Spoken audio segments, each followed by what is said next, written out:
പാലക്കാട് പനയമ്പാടത്ത് വിവിധ വകുപ്പുകളുടെ നേതൃത്വത്തിലുള്ള സംഘം സുരക്ഷാ പരിശോധന നടത്തുന്നു. ജില്ലാ പോലീസ് മേധാവി, RTO, PWD, ദേശീയ അതോറിറ്റി ഉദ്യോഗസ്ഥരാണ് പരിശോധന നടത്തുന്നത്. വിവരങ്ങളുമായി അരുൺ ആലത്തൂർപ്പം ചേരുന്നു. അരുൺ, പരിശോധന എങ്ങനെ പുരോഗമിക്കുന്നു? പരിശോധനയ്ക്ക് മുൻപ് മന്ത്രിയും അവിടെ എത്തിയിരുന്നല്ലോ.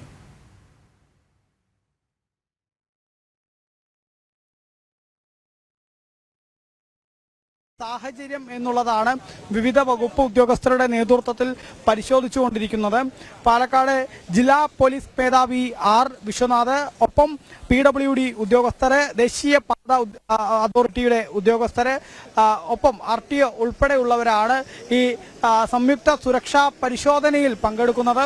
ഏതായാലും ഈ സുരക്ഷാ പരിശോധന അത് കഴിഞ്ഞ ദിവസം ഈ അപകടം നടന്ന സമയത്ത് തന്നെ നാട്ടുകാരുടെ ഭാഗത്തു നിന്ന് വലിയ പ്രതിഷേധങ്ങൾ ഉണ്ടാകുന്ന ഒരു സാഹചര്യം ഉണ്ടായിരുന്നു. അങ്ങനെ പ്രതിഷേധം ഉണ്ടായ പശ്ചാത്തലത്തിലാണ് ഇത് മന്ത്രി ഉൾപ്പെടെ ഇടപെട്ടുകൊണ്ട് ആ നാട്ടുകാരുമായിട്ടൊരു യോഗം ചേരുകയും ആ യോഗത്തിൽ ഉടൻ തന്നെ ഈ വിവിധ വകുപ്പ് ഉദ്യോഗസ്ഥരെ അടുത്തതായിട്ട് പനയമ്പാടത്തേക്ക് അയക്കുമെന്നും എന്താണ് നിലവിലെ സ്ഥിതി എന്നുള്ളത് അവിടെ നിന്ന് പരിശോധിച്ചതിന് ശേഷം ഇവർ സമർപ്പിക്കുന്ന ആ റിപ്പോർട്ട് അനുസരിച്ച് കൂടുതൽ നടപടികൾ കൈക്കൊള്ളും. അതായത് എന്തൊക്കെയാണ് മാറ്റങ്ങൾ വരുത്തേണ്ടത് തുടങ്ങിയ കാര്യങ്ങളിൽ കൂടുതൽ നടപടികൾ തുടർന്ന് കൈക്കൊള്ളും എന്നുള്ളതായിരുന്നു കഴിഞ്ഞ ദിവസം മന്ത്രി കൃഷ്ണൻകുട്ടി ഉൾപ്പെടെ വ്യക്തമാക്കിയത്. ഇപ്പോൾ ഏതായാലും വിവിധ വകുപ്പ് ഉദ്യോഗസ്ഥരുടെ നേതൃത്വത്തിലുള്ള ആ പരിശോധന ഇങ്ങനെ പുരോഗമിച്ചുകൊണ്ടിരിക്കുകയാണ്.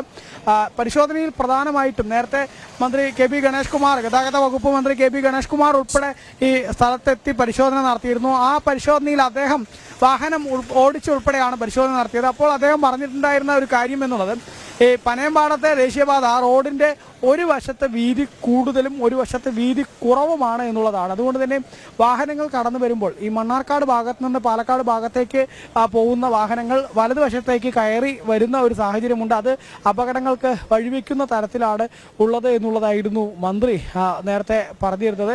അത് പരിഹരിക്കുന്നതിന് വേണ്ടി കൃത്യമായ നടപടികൾ, അതിന് ആദ്യഘട്ട നടപടി എന്നോണം റോഡിൻ്റെ മധ്യഭാഗത്ത് ഡിവൈഡറുകൾ, സിമൻറ്റ് കൊണ്ടുള്ള ഡിവൈഡറുകൾ സ്ഥാപിക്കും എന്നുള്ളതാണ്. മറ്റൊന്നായിട്ട് ഇപ്പോൾ നമുക്ക് ദൃശ്യങ്ങളിൽ കാണാൻ സാധിക്കും, റോഡിൻ്റെ ആ ഒരു വലതുവശത്ത് പാർക്കിംഗ് ഉണ്ട്, വാഹനങ്ങൾ പാർക്ക് ചെയ്യുന്ന ഒരു സാഹചര്യമുണ്ട്. അവിടെ ഒരു ഓട്ടോ സ്റ്റാൻഡുമുണ്ട്.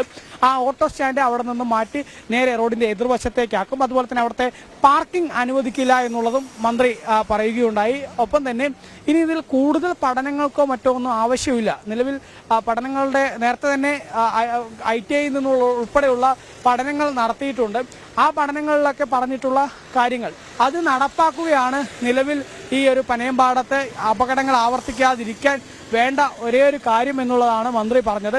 അതുകൊണ്ട് തന്നെ നിലവിൽ ഇപ്പോൾ പുരോഗമിക്കുന്ന ഈ വിവിധ ഉദ്യോഗസ്ഥരുടെ നേതൃത്വത്തിലുള്ള സുരക്ഷാ പരിശോധനയ്ക്ക് ശേഷമുള്ള റിപ്പോർട്ട് അതിനെ ഉൾപ്പെടെ വെച്ചുകൊണ്ട് ചൊവ്വാഴ്ച ഒരു യോഗം ചേരുന്നുണ്ട്, ആ ഒരു റിവ്യൂ മീറ്റിംഗ് ചേരുന്നുണ്ട്. ആ റിവ്യൂ മീറ്റിങ്ങിൽ ഇനി അടുത്ത ഘട്ടം എന്നോണം എന്തെല്ലാം കാര്യങ്ങളാണ് ചെയ്യേണ്ടത് എന്നുള്ളതിലൊക്കെ മറ്റ് തീരുമാനങ്ങൾ ഉണ്ടാവും എന്നുള്ളതാണ് മന്ത്രി തന്നെ നേരത്തെ വ്യക്തമാക്കിയിരുന്നത്. അതേസമയം തന്നെ ഈ അപകടത്തിൽ മരിച്ച കുട്ടികളുടെ കുടുംബങ്ങൾക്ക് ധനസഹായം നൽകുന്ന കാര്യം അത് മന്ത്രിസഭാ യോഗം ചർച്ച ചെയ്യും എന്നുള്ളതാണ് മന്ത്രി വ്യക്തമാക്കിയിരുന്നത്. നിലവിൽ ഏതായാലും ഈ റോഡിൽ ഇനിയൊരു അപകടം ഉണ്ടാവാതിരിക്കുന്നതിന് കൃത്യമായ നടപടി വേണമെന്നുള്ളൊരു ആവശ്യമാണ് നാട്ടുകാർക്ക് പ്രധാനമായിട്ടുമുള്ളത്.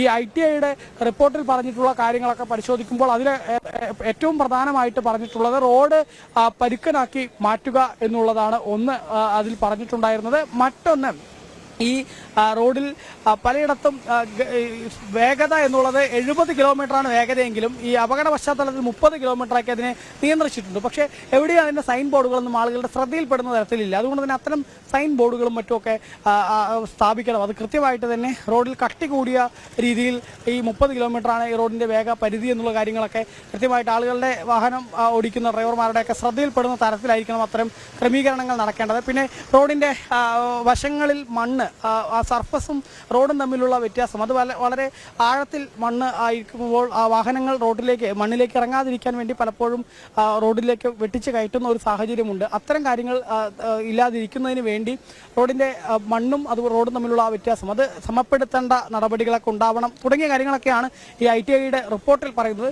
അത്തരം കാര്യങ്ങളൊക്കെ നടപ്പാക്കുന്നതിന് വേണ്ട നടപടികൾ ഉണ്ടാവും എന്നുള്ളതാണ് മന്ത്രി തന്നെ പറയുന്നത്. ദേശീയപാത ഉദ്യോഗസ്ഥരെ ഉൾപ്പെടെ കൃത്യമായി കാര്യങ്ങൾ, അതോറിറ്റി ഉൾപ്പെടെ കാര്യങ്ങൾ ധരിപ്പിക്കും. സമർപ്പിക്കും. അതിൽ അവരുടെ ഭാഗത്തു നിന്നാണ് ഇനി കൂടുതൽ കാര്യങ്ങൾ ചെയ്യേണ്ടതായിട്ടുള്ളത്. അതിന് അവർ അത്തരത്തിൽ ഏതെങ്കിലും തരത്തിൽ അതിൽ കൃത്യമായ നടപടികൾ സ്വീകരിച്ചില്ലെങ്കിൽ തങ്ങൾ അതിന് മുന്നിട്ടിറങ്ങും എന്നുള്ളതാണ് മന്ത്രി ഗണേഷ് കുമാർ ഉൾപ്പെടെ വ്യക്തമാക്കിയത്. ഇപ്പോൾ ഏതായാലും ആ ഒരു സുരക്ഷാ പരിശോധന വിവിധ വകുപ്പ് ഉദ്യോഗസ്ഥരുടെ നേതൃത്വത്തിൽ അങ്ങനെ പുരോഗമിച്ചു കൊണ്ടിരിക്കുകയാണ്. ഇവർ ഇനി എന്ത് റിപ്പോർട്ടാണ് നൽകുക എന്നുള്ളത് അറിയേണ്ടതുണ്ട്. അത് അടുത്ത ദിവസം തന്നെ സമർപ്പിക്കും. ആ റിപ്പോർട്ടിന്മേൽ തിങ്കളാഴ്ച ചൊവ്വാഴ്ചയായിട്ട് ഒരു റിവ്യൂ മീറ്റിംഗ് കൂടെ ചേരും എന്നുള്ളതാണ്.